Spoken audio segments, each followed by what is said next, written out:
Halló, itt Pál. Miért? Indulok. Ciao.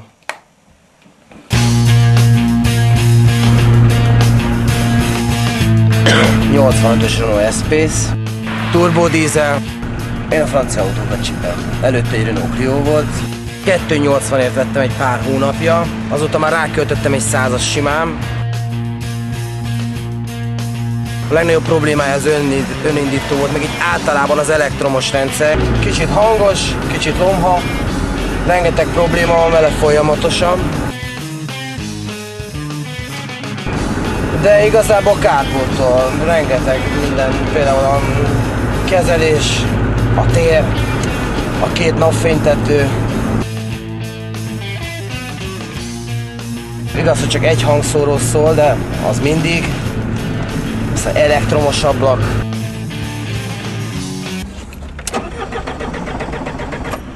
Gázolaj.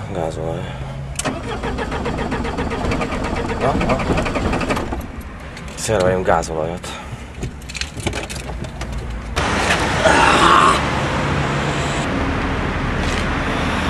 Kamerába.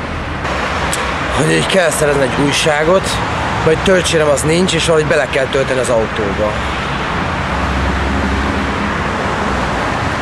Kicsit így össze,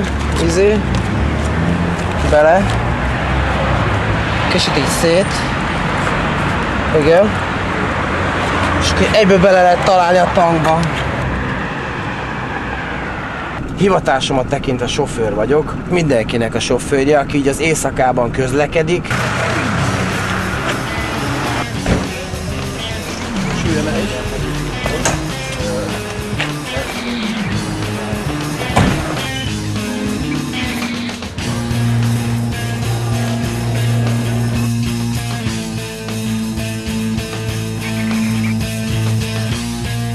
De hogy történt az, Pali, hogy ez az autó nem tud hátrafelé menni? Hát elvileg van itt egy kis püccök a váltól, amit most nem fogsz látni, mert sötét van. Mutasd meg! Itt alatta, amit fel kell ugye húzni, mint a Renault-nál általában, hogy így az ember rükvercbe tudja rakni a járművet.